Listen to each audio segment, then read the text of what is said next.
Salve galera, beleza? Tá começando mais um podcast, o seu podcast, o meu podcast, o nosso podcast favorito. E aí, pai?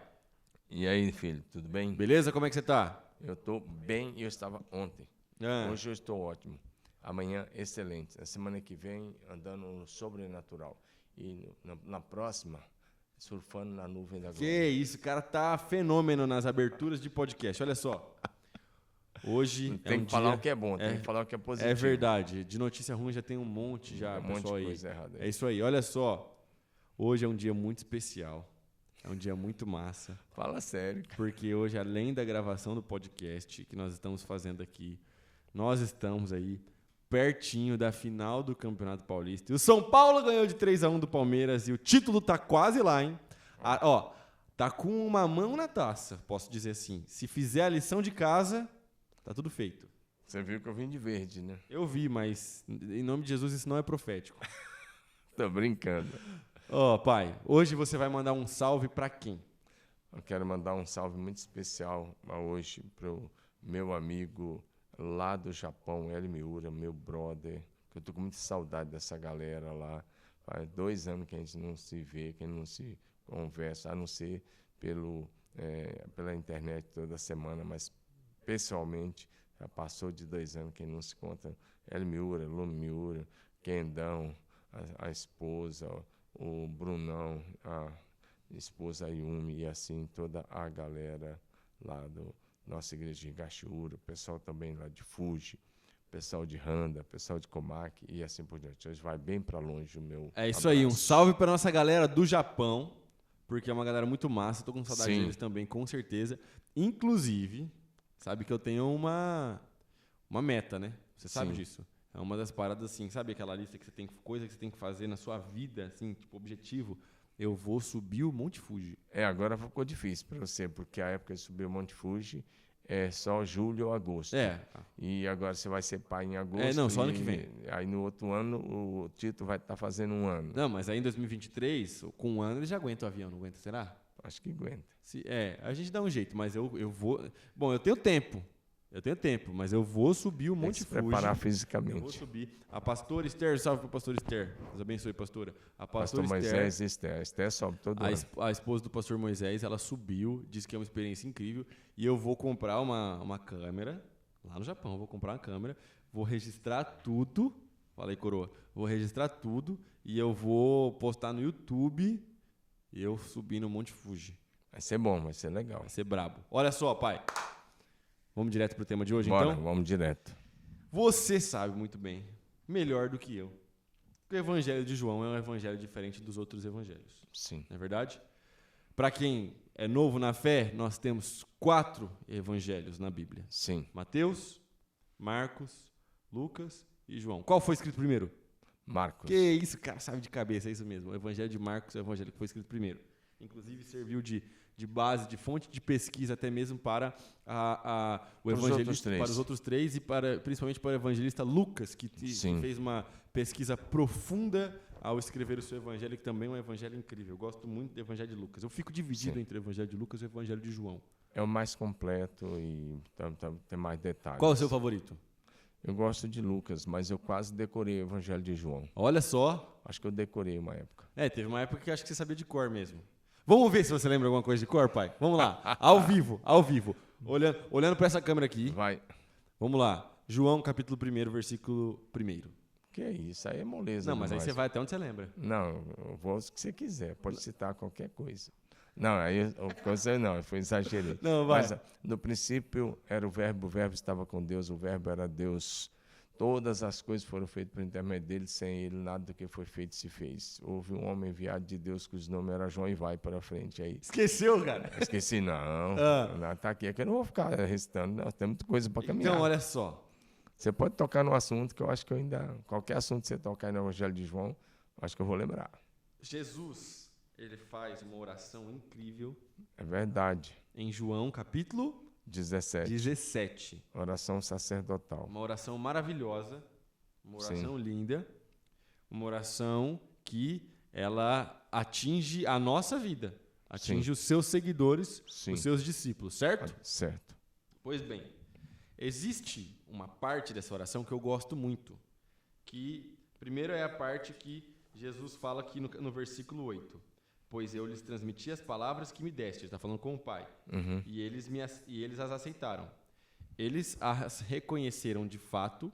Eles reconheceram de fato que vim de ti e creram que me enviaste. Eu rogo por eles. Não estou rogando pelo mundo, mas por aquele que me deste, pois são teus. Beleza. E aí, no versículo 16, Jesus fala o seguinte, no versículo 15 e 16, Jesus fala o seguinte: não rogo que os tires do mundo, mas que os protejas do maligno. Eles não são do mundo, como eu também não sou. Versículo 17, santifica-os na verdade, que é a tua palavra. A tua palavra é a verdade. Olha só, eu gosto demais desse texto, gosto demais dessa oração. E essa parte aqui que Jesus fala, eu os deixo no mundo, mas eles não são do mundo. Não peço para que o Senhor os tire do mundo. Eles não são do mundo. Essa parte é incrível, maravilhosa. Por quê, pastor Domingos? A gente está no mundo caído. A gente está no mundo contaminado pelo pecado.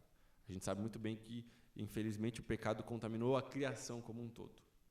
E a nossa oração, e a oração de Jesus por nós não é que a gente saia daqui, mas é que a gente esteja aqui e faça a diferença. Que nós estejamos aqui e que nós possamos brilhar a luz de Jesus. Pergunta, pastor Domingos. Vamos lá.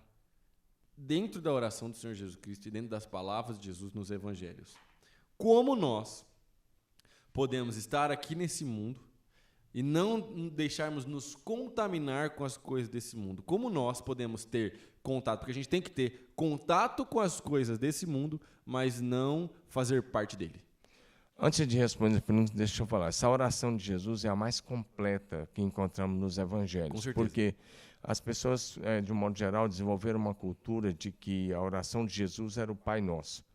Na verdade, o que se conhece aí fora como Pai Nosso está em Mateus capítulo 6, de 9 a 13, ou se quiser pode ir até o 14, 15, quando fala de perdão, mas ali Jesus não estava orando, ele estava nos dando um modelo de como nós devemos orar, como nós devemos dirigir ao Pai em oração. Na verdade, o Pai Nosso dá para você ficar só ali 1h30, 2 horas. A oração de João 17 é uma oração mais completa, ela vai do verso 1 até o verso de número 26. Certo. Agora, na primeira parte da oração, é uma oração de prestação de contas. Jesus começa adorando o Pai, glorificando o Pai, e ele diz assim: eu te glorifiquei na terra, completando a missão, a obra que o Senhor me confiou para fazer, eu completei. Ou seja, Sim. Aos 33 anos, Jesus disse: eu cumpri o propósito da minha vinda a esta terra. Daí para frente, ele começa a trabalhar uma série de assuntos, orou, e dentre elas, orou sobre essa questão, o verso 8, que você mencionou aí muito bem. A questão é a seguinte: a igreja é o povo chamado das trevas para a luz. Essa é a primeira coisa. Nós somos o povo que foi tirado das trevas para a luz. Colossenses 1, 12 e 13 nos diz: dando graças ao Pai que nos fez idôneos para participar da herança dos santos na luz. E aí o verso 13 diz: ele nos transportou do império das trevas para o reino do seu Filho amado. Amém. Então nós somos transportados. A primeira coisa, espiritualmente, a igreja é o povo que foi arrancado e transportado das trevas para a luz. Certo. Isso é espiritualmente. Você está na mesma casa, você continua sendo a mesma pessoa. Mas você é diferente. Mas espiritualmente você já foi arrancado, você já foi transportado das trevas para a luz. Essa é a primeira coisa. A segunda coisa é que a igreja, a palavra igreja, eclesia, é o povo que é chamado para fora, separado por Deus, consagrado a Deus, separado por Deus e para a glória de Deus. A terceira coisa é que a igreja tem uma cultura, e a cultura da igreja ela vai de encontro à cultura deste mundo. Talvez até uma contracultura. A igreja, na verdade, a igreja precisa manifestar a cultura do céu na terra. Certo. E aí Pedro vai dizer, Pedro 2, verso 9, vocês são geração eleita, sacerdócio real, nação santa, povo de propriedade exclusiva de Deus, para anunciar as grandezas daquele que vos chamou das trevas para a sua maravilhosa luz. E aí, Romanos capítulo 12, verso 1 e 2 vai dizer, Paulo diz: rogo-vos, irmãos, pelas misericórdias de Deus, que apresenteis o vosso corpo em sacrifício vivo, santo e agradável a Deus, que é o vosso culto racional. Não se conformem com este mundo, mas transformai-vos pela renovação da vossa mente. Gosto também. Para que experimenteis a boa, agradável e perfeita vontade de Deus. O Paulo está dizendo assim, não se conforme, não tome a forma. Então, a igreja está no mundo, mas ela não pertence a esse mundo. E a missão da igreja é ser luz no meio das trevas. Isso. E aí, Mateus 5,16, Jesus vai dizer assim, brilhe também a vossa luz diante dos homens, para que vejam as vossas boas obras e glorifiquem ao vosso Pai que está no céu. Amém. Então, a missão da igreja é ser luz, é não tomar a forma da cultura desse mundo, da política desse mundo, da filosofia desse mundo e até a maneira de negociar. Os cristãos convertidos, devem ter um estilo de vida santo, completamente diferente de um estilo de vida profano de quem não conhece Jesus. Essa que é a parada. Essa é a chave do negócio. A chave do negócio é, a gente está no mundo, mas a gente não é do mundo. O problema é que a gente tem contato com o mundo o tempo todo. Sim. E aí que entra. A gente não tem como pensar ou imaginar ou tentar viver uma vida que a gente vai se excluir das coisas desse mundo. Já tentaram fazer isso no passado. Fiéis já tentaram viver em cavernas e montar... Os mosteiros. Montar mosteiros e viver isolado das coisas do mundo. Mas sabe qual que é o problema? Nessas comunidades o pecado entra lá também. Porque o pecado não está na cidade geográfica, o pecado está no coração. É isso que a galera não compreendia quando eles tentavam se isolar. Não adianta a gente querer ter uma mentalidade escapista, de fugir das coisas. Eu lembro, por exemplo, que quando eu era garoto, óbvio, eu era uma criança, então tinha coisa que você não deixava eu assistir. Então você falava, Davi, você não pode assistir isso. Por quê? Porque a minha capacidade de julgamento era a capacidade de julgamento de uma criança. Só que conforme o tempo foi passando, você foi começando a falar assim para mim, Davi, tudo que você for assistir, que você for ler, é igual comer um peixe. Lembra que você falou isso para mim? Sim, peixe que tem espinha. Peixe tem espinha. Então você vai tirar a espinha e você vai aproveitar a carne. Como assim? Bom, a gente vai assistir filme, a gente vai pro cinema, a gente vai ler livro, a gente vai em alguns lugares, e esses lugares estão contaminados com a cultura secular, estão contaminados com as coisas do pecado. Só que a gente não pode se deixar contaminar. Mas aí que entra a pergunta que eu te fiz, pastor Domingos. Sim. Como? Qual é a ferramenta? Qual é o caminho? Como que o crente faz para que ele tenha contato com coisas do mundo, mas para que ele não deixe o mundo entrar no seu coração? Primeiro, a consciência de pertencimento. Certo. Primeira coisa, consciência de pertencimento. A quem nós pertencemos? A Bíblia diz em 1 Coríntios 6,19 que nós somos comprados por um preço sem igual. Esse preço foi o sangue de Jesus derramado na cruz do Calvário. Certo. E nós devemos glorificar a Jesus com o nosso corpo e com o nosso espírito, o nosso corpo, os quais pertencem a Deus. Certo. Então, primeira coisa, vamos lembrar outro princípio de Paulo. Todas as coisas me são lícitas, mas nem todas me convêm. Eu não gosto da ideia de não pode, mas eu gosto da ideia de pertencimento. Eu vou dar um exemplo claro, assim, clássico. José foi vendido para o Egito pelos seus próprios irmãos, primeiro pelos ismaelitas, mas os ismaelitas o venderam no Egito aos 17 anos de idade. Ele tinha 17 anos, mas tinha consciência de pertencimento. Que povo ele pertencia, que era um povo... ele vinha dos caldeus, ele pertencia aos hebreus. Mais tarde vai se chamar de israelita, hoje a gente conhece como judeus. Sim. Ele tinha consciência de pertencimento. Ele foi vendido por um povo de cultura diferente, língua diferente, religião diferente, práticas totalmente diferentes. Ele fica lá. E ele ficou no Egito dos 17 aos 110 anos. 110 anos ele viveu. Ele viveu 110 anos. Ele morou no Egito 93 anos. Só que quando ele está... Você sabe, a história, ele levou os irmãos dele para lá, pai, irmão, enfim, 70 pessoas entraram lá com ele e depois saíram de lá mais de 3 milhões no Êxodo. É por isso que temos o Êxodo. Mas quando José está para morrer, o que ele faz? Ele chama os seus irmãos, ele tinha 11 irmãos, e tinha uma irmã. Sim. Ele chama os seus irmãos e fala, eu vou morrer, mas vocês vão jurar aqui, todos vocês vão jurar, de que vocês não vão me sepultar no Egito. Vocês vão colocar meu corpo num caixão, vão embalsamar, que o Egito embalsamava, tem múmias até hoje lá, embalsamada desde aquela época. Vocês vão embalsamar meu corpo, vocês vão colocar no caixão, e quando Deus tirar vocês, ele diz, Deus certamente, ele fala, vai tirar vocês daqui, vocês vão levar meu corpo, e vocês vão sepultar lá na terra da promessa. Sim. Ou seja, ele morou 93 anos no Egito, ele governou o Egito durante 80 anos, ele governou o Egito dos 30 aos 110 anos, como o maior governador de toda a história do Egito, o homem que livrou o Egito e o mundo da época da fome. Ele tinha tudo, ele era muito rico, ele era milionário, ele poderia ter uma pirâmide, se ele quisesse ter mandado fazer, um sepulcro até banhado de ouro por dentro, se ele quisesse coisa dessa forma. Ele não fez. Porque ele sabia que ele não era de lá. Ele disse, me leve para lá. É esse sentimento, essa convicção de pertencimento que precisa voltar ao cristianismo. Se você pega Davi, era um cara riquíssimo, bilionário. Só a oferta que Davi deu no final da vida dele para a construção do templo, de ouro, de 105 toneladas de ouro. Isso é um absurdo. Se você somar o ouro hoje a 300 e poucos reais o grama, você vai chegar, só de ouro vai dar uns 30 e poucos, acho que milhões ou bilhões de reais. É um negócio. Um dos homens do meu PGD fez essa conta sábado, um número assim muito alto. Esse cara riquíssimo, bilionário, Davi, muito famoso, rei de Israel por 40 anos, sabe o que ele disse? Nós somos estrangeiros e peregrinos nessa terra. Certo.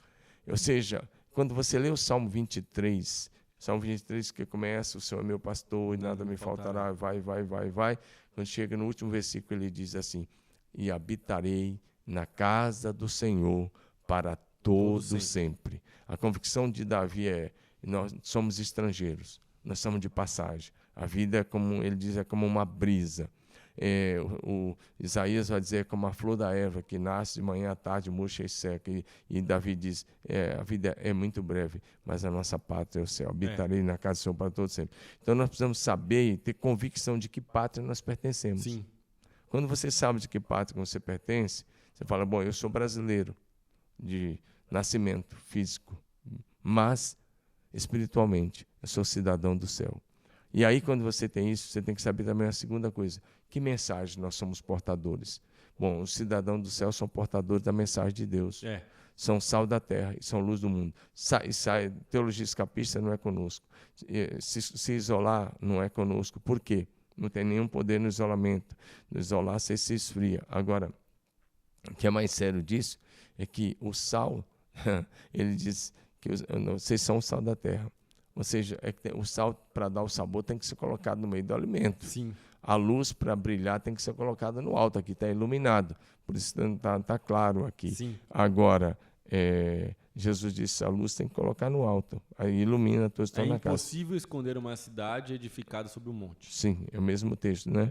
E aí ele diz, assim brilha a vossa luz. Ou seja, você tem que saber que pátria que você pertence, quem que você representa, que cultura você deve viver. O que vai pautar.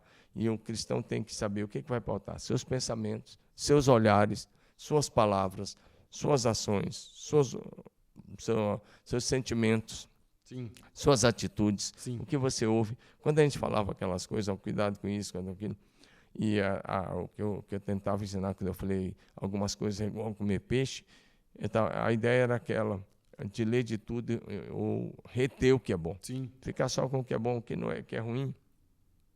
Tem muita coisa boa nesse mundo? Tem muita coisa boa a nível de cultura, de uma série de coisas. Eu lembro que você começou a me falar isso. É a criação de Deus, mas tem muita coisa que não serve para nós. Eu lembro que você começou a me falar isso quando você estava me ensinando o hábito da leitura, e eu lembro que você me deu um livro, por exemplo, do Bernardinho. Sim. Que é o campeão, Transformando suor em ouro. O técnico campeão do vôlei lá. Só que ele não é um cara cristão, por exemplo. Então não é um livro cristão. Por mais que seja um livro bom, um livro que fala sobre liderança, sobre inspirar os seus liderados, não, é um livro cristão. Então por isso que você me falava, você está lendo um livro que não é de alguém que compartilha da nossa fé. Eu lembro também que você me deu alguns outros livros de empresário e tudo mais, e sempre com essa mesma pegada. Retenha o que é bom e o que não é bom você descarta. Mas é interessante que, porque você estava confiando em mim para reter o que é bom? Porque você já tinha me ensinado o que é bom. Então, quando você já, e continua me ensinando até hoje. Então, essa que é a questão. A questão é o que você falou. Eu acho que além do senso de pertencimento da mensagem, eu acho que o povo perece por falta de conhecimento. Para você saber qual é a sua mensagem, você precisa conhecê-la. Para você saber reter o que é bom, você precisa conhecer o que é bom. Filipenses vai nos dizer que nós devemos ocupar a nossa mente com tudo que é bom, tudo que é louvável, tudo que vem, as coisas que vêm do alto, as coisas que vêm de Deus, tudo que é verdadeiro. Ou seja, para você saber o que você pode reter e o que você tem que descartar, você tem que conhecer a verdade. Sim. Tem que conhecer a palavra de Deus, tem que conhecer Jesus, tem que conhecer a igreja, entendeu? Sim. E aí isso vai trazer para você o filtro. E aí é muito interessante porque eu tenho até uma série de mensagens que se chama Em Busca da Verdade. Tá no canal do Ministério Multi, você pode assistir essa série de mensagens. E é legal que tem uma parada que eu falo nessa série de mensagens que é o seguinte: Jesus Cristo, ele afirma que ele é a verdade. Então ele fala, eu sou o caminho, a verdade e a vida. Ele não é um caminho, ele não é um dos caminhos, ele é o caminho. Ele não é uma verdade, ele não é um tipo de verdade, ele é a verdade. Ele é a única verdade. Ou seja, se você quer saber se alguma coisa serve para você ou não, se você quer saber se alguma coisa que está no mundo serve para a sua vida, passa esse negócio por Jesus. Entendeu? Usa Jesus como filtro, realmente. Se esse negócio passar por Jesus e sair como verdade, serve para você. Se esse negócio passar por Jesus e sair como mentira, então não serve para você. Exemplo, sei lá. Pô, tudo que é de Jesus é aquilo que é parte da sua natureza. Então, por exemplo, essa semana aconteceu algo interessante, pai. Você ficou sabendo, a gente até trocou ideia na segunda-feira, lá na sua casa. Segunda-feira é dia de almoçar na casa do meu pai. E aí o Will Smith foi no Oscar e o cara, o Chris Rock lá, comediante infeliz, fez uma piada com a esposa do cara que tem uma doença, que tem um problema e o cabelo dela não cresce. Então a cabeça dela é raspada. E o cara fez uma piada porque a mulher tem a cabeça raspada. O Will Smith subiu lá e deu um tapão na cara do cara. Pau! Tá ligado? Beleza. Aí a internet ficou empolvorosa.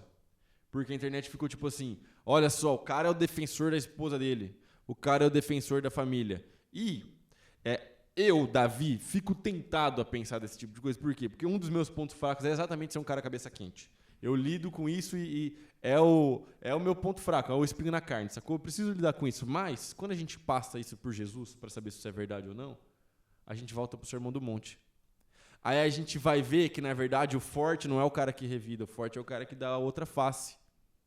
Exatamente. Então, a gente quer interpretar o mundo, a gente quer compreender o mundo, então a gente passa essas coisas por Jesus. Quando você passa essa parada por Jesus, você vai ver que Jesus não foi o cara que revidou o tapa. Então a gente fala, opa, peraí, eu sou cristão, eu sou filho de Deus, eu vivo conforme o meu rei me diz que eu devo viver. Então se o meu rei disse que eu não devo revidar, eu não vou revidar. Ah, mas o cara estava ofendendo, o cara estava xingando. Pois é, cara, levante as suas palavras, não levante a sua mão, tá ligado? Se o Will Smith tivesse... Ele não sabia nem se ele ia ganhar ali naquele período, mas se ele tivesse feito um vídeo publicado, se ele tivesse se levantado e saído em protesto, ele teria sido muito mais superior do que no momento que ele levanta no palco para o mundo inteiro assistir e ele dá um tapa na cara de um cara que estava fazendo uma piada realmente sem graça. Entendeu? Realmente não foi legal isso daí. Mas o nosso padrão é Cristo, o que Jesus faria. Responde a pergunta, o que Jesus faria. Sim. E sempre você vai acertar. Essa questão, voltando ao assunto da oração de Jesus, quando ele disse, não peço que eu os tire do mundo, mas que eu os livre do mal. Então, fica bem claro nessa oração, quando Jesus disse essa frase também, não peço que eu os tire do mundo, mas que eu os livre do maligno. Existe o mal. Quando a gente fala de mundo, a gente não está falando do mundo físico, não está falando de terra, árvore, água, não. Nós estamos falando de sistema. Sim. Nós estamos falando de uma influência que é muito voltada para a malignidade ou influenciada pelo diabo. Não só sistema, né? É maior que um sistema. Sistema desse mundo. A palavra que o João usa aqui para mundo é cosmos. Sim. E quando ele fala de cosmos, ele está falando de tudo aquilo que é secular ao reino de Deus. Né? Sim. Agora, no meio disso aí tem uma coisa muito interessante, porque se você também é um cristão e vai falar assim, não, então eu sou do outro mundo, eu vou viver aqui só temporariamente, não é isso que nós estamos dizendo.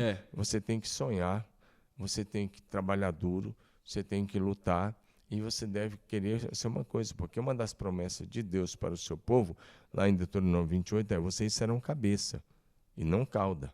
Então, o correto é os cristãos genuínos, nascidos de novo, ser alguém que influenciam e não são influenciáveis. Sim. Ou seja, não se deixe influenciar pela cultura deste mundo secularizado, desse mundo chamado de pós-moderno, desse mundo chamado de pós-cristão, desse mundo aí que caminha numa direção cada vez mais sem Deus.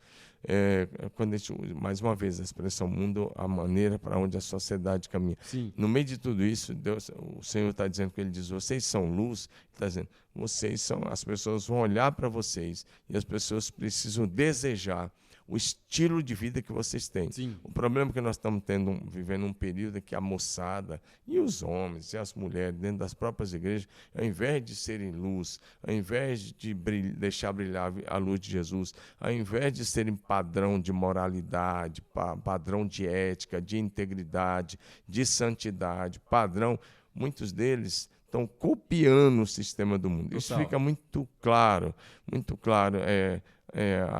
em todas as esferas. E pior, quando você vê gente na liderança de igrejas, pastores que deviam influenciar, agora mesmo está aí na mídia, que causou a demissão do ministro da Educação, tinha 2 ou 3 pastores lá, ou mais, não sei, envolvidos em possível corrupção, né? Tentando passar lá com quem tem influência, com aquela coisa, e toma um rumo que não é o que Jesus queria. Jamais. É um rumo totalmente oposto.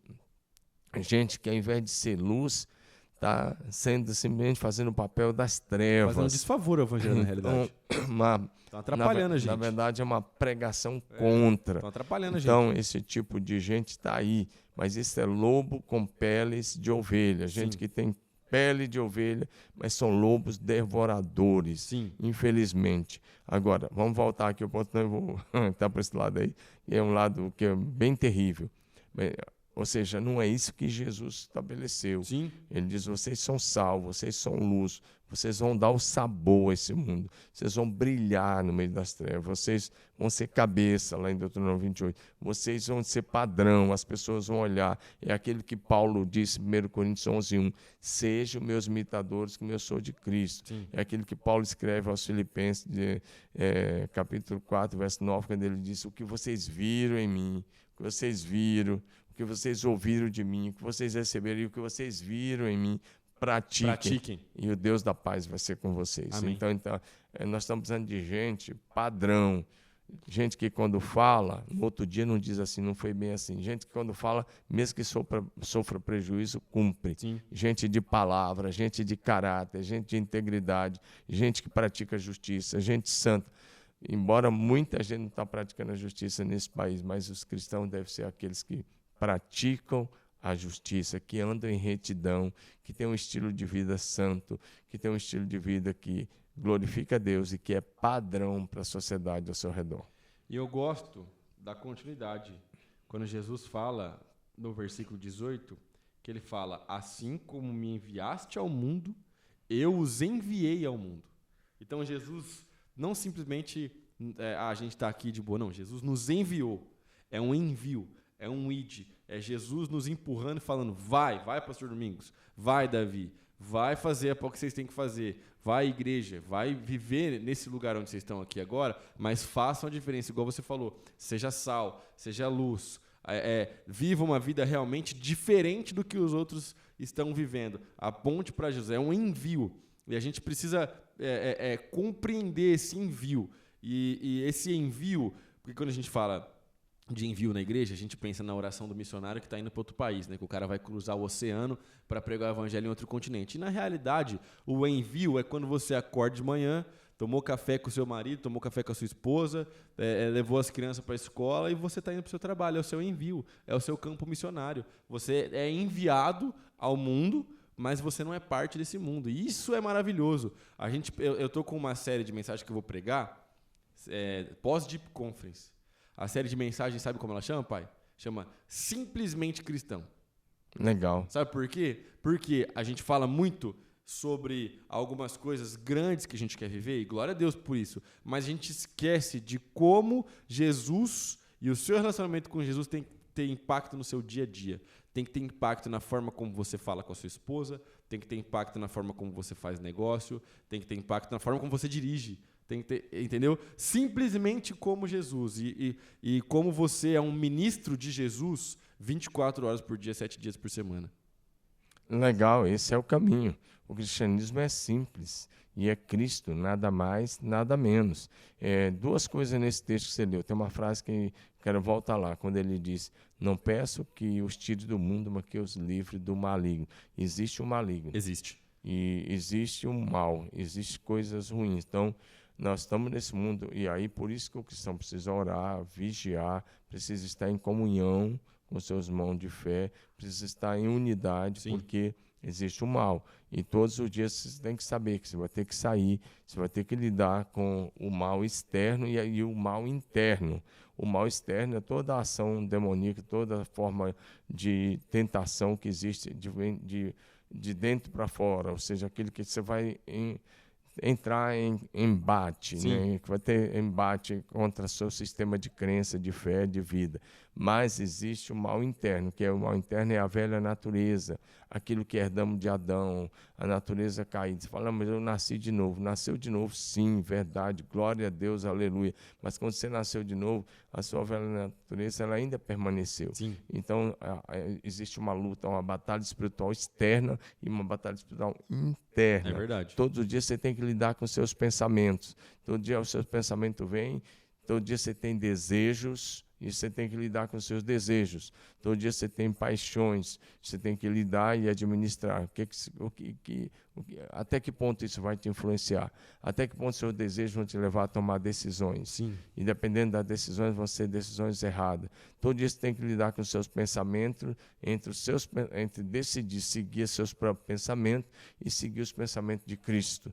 Entre andar na palavra e andar no estilo desse mundo. Então, todos os dias nós temos que lidar com isso e todos os dias nós temos que optar pela cruz. Por isso que Jesus disse: se alguém quer vir após mim, negue-se a si mesmo, tome a cada dia a sua cruz e siga-me. E aí, essa questão do envio que você está falando. O envio é da mesma forma que Deus, o Pai, um dia enviou Jesus como digamos assim, o primeiro missionário, ou enviou Jesus como nosso eterno Senhor e Salvador, para buscar e salvar o que você havia perdido. Nós somos enviados. E você falou muito bem, onde é que começa o envio? Quando você sai de casa do seu trabalho. Uhum. Quando você vem no culto, você sai do culto, começou o seu campo missionário. Total. Você saiu do culto, saiu do templo, do prédio da igreja, do ambiente de culto, você já está no seu campo missionário. E aí a questão é, como é que você vai testemunhar? O que você vai falar? Você vai ser mais um? Se você é alguém que é um agente secreto, não vai dar certo para ser um testemunho. Você vai ter que abrir sua boca, você vai ter que compartilhar a sua fé. E quanto mais você compartilhar, mais pessoas serão abençoadas e você será alguém que vai fazer a diferença nessa geração. Viva uma vida de santidade, viva uma vida que anuncia Jesus Cristo. E a gente pode falar disso a gente já falou um pouco, mas a gente pode falar disso mais perto quando você estiver lançando o seu livro. O pessoal fica procurando muito sinais da segunda vinda de Jesus, e a gente tem que conhecer os sinais, mas tem que avaliar os sinais como um todo, não só sinais isolados, igual a gente falou, por exemplo, no podcast que a gente falou da guerra da Ucrânia. Mas viva uma vida que, ao invés de você ficar só procurando sinais isolados da segunda vinda de Cristo, seja você um sinal da primeira vinda de Cristo. Verdade. Seja você um sinal daquilo que Jesus Cristo fez em sua primeira vinda, da sua vida. Ele viveu a vida que nós não poderíamos viver, ele morreu numa cruz substituindo a nossa morte, ele ressuscitou, venceu a morte por nós, para que hoje a gente tenha salvação e vida eterna. Seja um sinal da primeira vinda por onde você passar, e aí você vai estar cumprindo com o seu chamado e sendo enviado por Deus para cumprir a missão. Posso dar uma deixa? Manda. Acho que é no 3º capítulo, se não for no 2º ou no 3º capítulo, estou esquecido aqui agora, do meu livro Apocalipse, que vai ser lançado agora, se Deus quiser, dia 19 de abril, está bem aí, se Deus quiser, está no forno, está saindo, é que dá muito trabalho corrigir uma série de coisinhas ainda, mas se Deus quiser, dia 19 de abril, está aí à disposição de todo mundo. Lá eu enumero 21 sinais que antecedem a volta de Jesus. Normalmente bíblicos, sinais bíblicos. Normalmente os autores enumeram aí 18, 19 sinais, eu enumero 21 sinais, e aí o 21º sinal é uma coisa um pouco dura, que um dia nós vamos fazer um podcast aqui para falar só sobre perseverança. Beleza. Porque o 21º sinal fala da tribulação. Então é um negócio que vai vir lá na frente. Aí o negócio vai pegar. Mas seja você um sinal da primeira vinda, seja você alguém que demonstra o amor de Jesus, que demonstra graça, que demonstra favor, dê a cada pessoa a graça de recomeçar e de ser alguém transformado pelo poder da graça que já alcançou você, que já está com você.